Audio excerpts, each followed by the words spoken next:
So the announcement on our two resources is already out, and I'm sure till now it must have reached you one or other way, and you must have read it. Personally, I found that not all of the announcement was of much use, especially if you have already remained updated with each and every past information on our two. But still, it wasn't a bad one, as all that was said was anyway needed to be said and approved at once, and also some really important points were mentioned in it. Now, in this video, I'm not going to talk about all of those important points, but about one particular sentence that turned out to be the most interesting one for me. So, talking about resources in the announcement, it was said that if you are sitting on a literal gold mine, yes, that surely will come in handy soon. But some people may be sitting on a metaphorical one without even realizing it for years, until suddenly a formerly undiscovered raw material under their soil becomes the most important element for an exciting new technology demanded by basically everyone. So sure, that thing about gold mine was talked before, and that sentence there is for kind of a reapproval, but the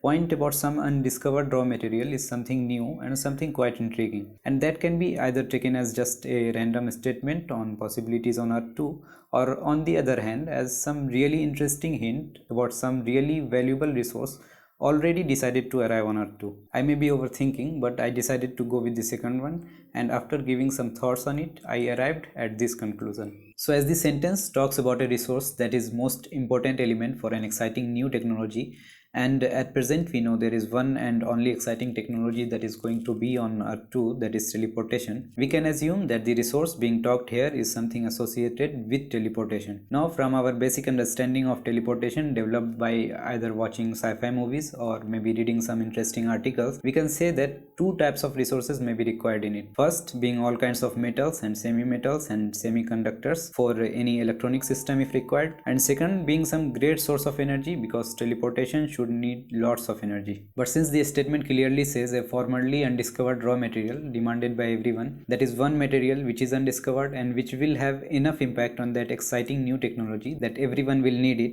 the option for all metals and anything already discovered is ruled out, and the hypothesis gets more directed towards some special and new imaginary source of energy that will be required in teleportation on Earth 2. Now, if we assume this to be true, the question arises that what kind of lands will be able to produce it. So the answer can be that since all of the resources will be reproduced with essence, and the essence knows what is in the ground, this energy resource should also be generated on a ground that has lots of energy within it. And as we have already excluded all of the discovered material, with our first thought, we know there is one land that is indirectly associated with already known energetic material but still has great amount of energy within it, and that is volcano, or maybe on a broad term, all kinds of lands with geothermal energy. So this was a series of assumptions I went through on that sentence and arrived at a hypothetical conclusion that volcanoes may be the place that will generate this highly important and useful resource. Now, I may end up being someone stupid overthinking on a normal sentence if it turns out to be a casual statement, but if it is not, and if I am right, then you know it well what should be your next location to purchase your next property. That is all. If you found anything good in this video, please make sure that you hit that like button and put some good words for much needed encouragement for me, and subscribe the channel if you feel that I may provide you some valuable informations in the coming time. See you in the next one.